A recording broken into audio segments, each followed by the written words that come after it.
You want to make healthier choices, but you just love food. Sound familiar? Is this something you've ever said? Is it something you've ever thought? This is a question I get asked all the time. People come to me and they say, Sarah, I want to make healthier choices. I know I need to be feeding myself better. I have all the information, but I find it so hard to stay on track because I just love food. And I get it, because our relationship with food can run deep, right? Food can have so many memories associated with it. It can have deep cultural roots for us. It can have roots to our family, ways that we connected with the people that we love, ways that we share, the ways that we come together. There's a lot wrapped up in food, not to mention the taste, right? There are just foods that we just love the taste of. We just enjoy eating them. We look forward to them. And so for all of these reasons, it can be complicated, right? There can be a lot of layers going on when we, at one level, know that we need to make better choices, but it can feel hard because we just feel like we love food so much and we don't want to give it up. We don't want to deprive ourselves, right? And I totally get it. So in this video, I'm going to tackle this topic of how to stay on track with healthy choices when we just love food. And how do we do it in a way that doesn't feel like we're constantly depriving ourselves or like we're not able to enjoy the foods that we really enjoy and love. So stick around to the end of this video because I'm really going to break this down for you. And I think by the end of this video, you will have a very different mindset around this particular topic. And I hope that you will be able to make the healthier choices while still loving and enjoying the foods that mean so much to you. If you're new to the channel, make sure that you subscribe and hit the little notification bell so that you get notified every time new videos are released.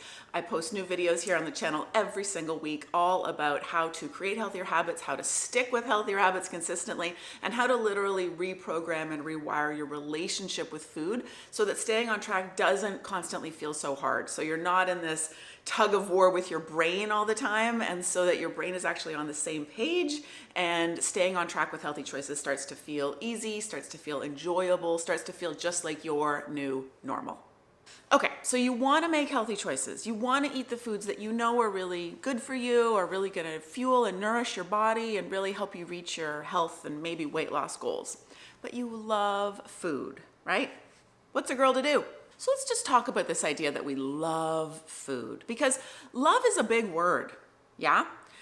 If we love something, or if we love someone, or if we are in a loving relationship, to me, that means that it feels supportive and nourishing and that we feel good about it, right? That it leaves us feeling better than when we started. So when people tell me they love food and they just, I know I should avoid sugar, but I just love it so much. I just love sweets. I have a sweet tooth. I just love it. I just wonder, because if you ask a smoker, how do you feel about cigarettes? They would probably say, in fact, I've heard many of them say, I love cigarettes. I would give up smoking, but I love cigarettes, right? A heroin addict might tell you that they love their drug of choice, yeah? It just begs the question to me, and this is why I just want to start this video off by kind of questioning this premise about love. Because again, it is a big word, it's a big concept, and I just want us to be clear about what are we really saying about our relationship with food. Is it truly love? Or is what we get from food actually something a little bit different? Not quite love, but rather a combination of your brain's dopamine receptors lighting up when you have sugar or salt or processed fats, right? Neurochemically, that's what's going on, right? So you do get a little bit of a high, feels good. Also, we get a little bit of a relief when we eat those foods. Relief from the craving that we might have had that triggered us to eat them. We sometimes get a little bit of relief from other uncomfortable feelings like stress or feeling tired or feeling bored or feeling lonely, right? These feelings are uncomfortable, and food, with its dopamine reaction and with some of the memories we might have wrapped up in food, some of our emotional connections with food, often when we were young, love was associated with food, right? As something as simple as a child's birthday cake at a birthday party, right? We show love with food often in when we're young, and sometimes later on. And so all of these things, between the neurochemical reaction in your brain around dopamine, plus the fact that that reaction and the experience of eating those foods can numb other uncomfortable feelings like cravings or stress or boredom or loneliness or sadness, I offer that that sort of combination is actually what the experience is, rather than love. So I just think it's good that when we begin this discussion about how to stay on track with healthy eating when we love food, I think it's important to just take a moment and really question, is this love or is this something else, right? I would argue that this is not so much love as it is a combination of other experiences that feel good and that give us some relief from things that feel bad. Still something that we need to work on, and we're going to talk about that in a few minutes here, but I think it's important to sort of change our narrative about this, that it's not so much, I don't think, that we love food, because that's not kind of the relationship that we have with it, but rather this is something else. This is giving us some relief from a craving, addiction potentially that we have around certain foods. It's helping us numb and avoid other uncomfortable feelings in our day. It's hearkening back to emotional connections and memories that we have around food. All things that we need to tackle and explore, and we're going to get to that. But I just think we need to begin this conversation by really being clear about what we're talking about here. Is this love or is this something else? I would argue this is something else.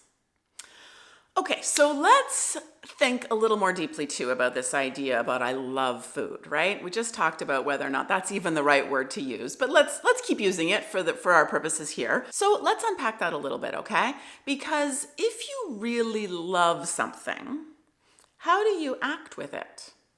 Imagine that you really love a person. What if this person was away for a long time? Maybe they went away for work or on a long trip and you didn't see them for an extended period of time. You miss them because you love them so much. And finally, you get to have them back.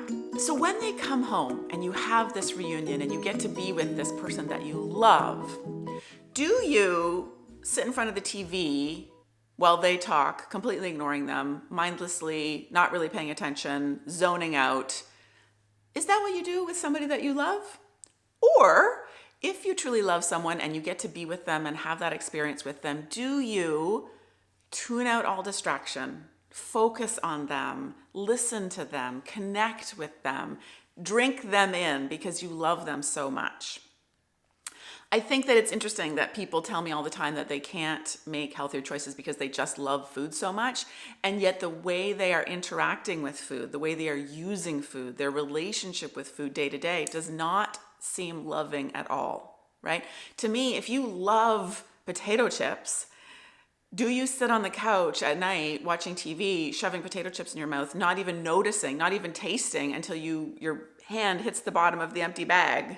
That does not seem like a loving experience to me. That does not seem like the way you interact with something that you love.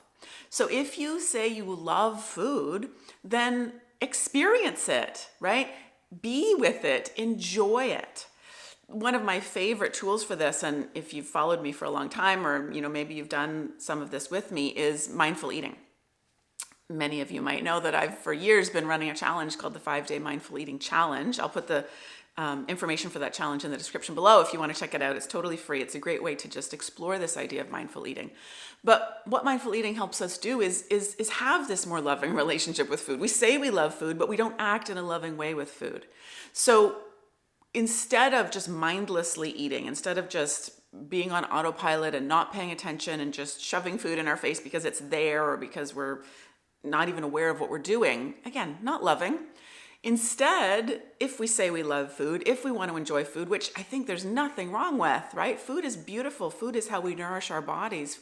As a nutritionist, I'm passionate about the importance of healthy eating and how wonderful food can be. But all the more reason to interact with food in a loving way, not in a mindless way, not binge eating because you're bored or tired or sad, not sitting in front of the TV at night zoning out, trying to, decompress from the day by just eating everything in sight, not just pawing through the cupboards and just finding whatever stale cookies are there, right, and eating them. This is not loving. This is not loving. So instead, be loving with food, right? Think about how you would be with a person that you love and start building that relationship with food. And again, this brings me back to mindful eating. Be present. Tune out the external noise. Stop the multitasking. Turn off the TV. Put away the laptop. Put away your phone and be present with the food that you say you love, right? Enjoy it. Eat it slowly. Notice how it tastes, how it smells, how it looks. Feel how it feels to be chewing it and eating it. How does it feel in your body? Really experience it, right? Again, this is a loving relationship with food.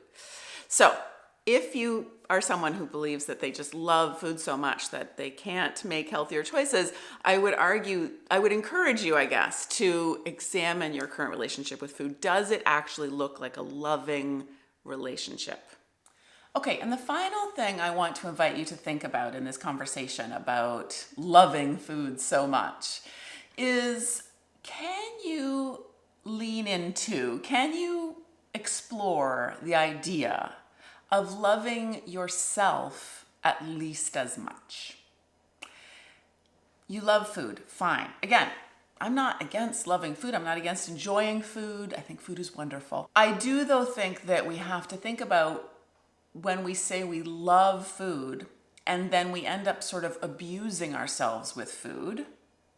Specifically, I'm talking about processed foods, high sugar foods, salt, highly processed fats, all the foods that we know are not really serving our long-term goals.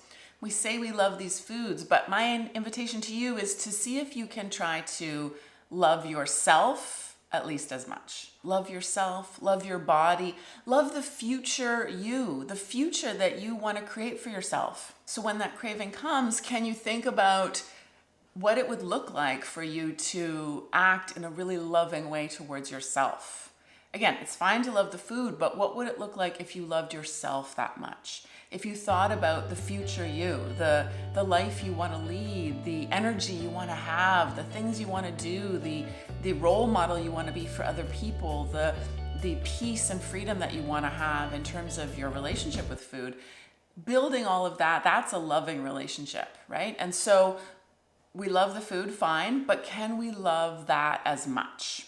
And can we remember that in the face of that craving, right? When the desire for the food hits, because again, those cravings are going to come for a lot of different reasons, for the neurochemical reasons that I described earlier around dopamine and our cravings for that, for your historical emotional connection and memories around food and the way you've used food in the past to avoid and numb uncomfortable feelings. All of that is going to create those cravings potentially every now and then in the future.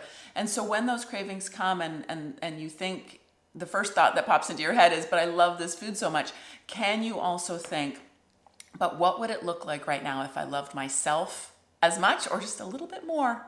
Because so many of these foods that we say we love, the sugar and the processed fatty foods and the fast food and the cheese and the wine and all of these things, these are usually the foods that people are telling me they love, not the cantaloupe and avocado. So those foods that we claim to love so much, they're actually having quite an abusive effect on the body, right? They're actually creating inflammatory response in the body. They cause insulin to spike in the body to try and regulate that blood sugar. They're really creating the perfect environment for disease to take hold, for cancer to take hold. And they do a number on our energy and our sleep quality and our mental health. And they're just not serving us, right? They are not loving ways to treat ourselves.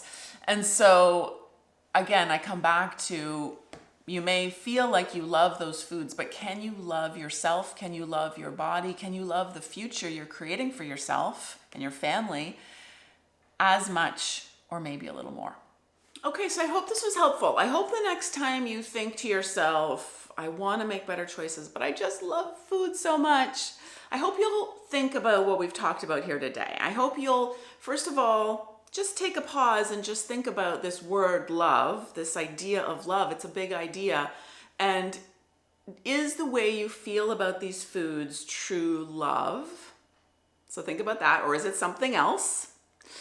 Also, think about, if you truly love something or someone, how do you act with that thing, right? And is that reflected in your current choices and behaviors around food? Do you have a loving relationship with these foods that you claim to love?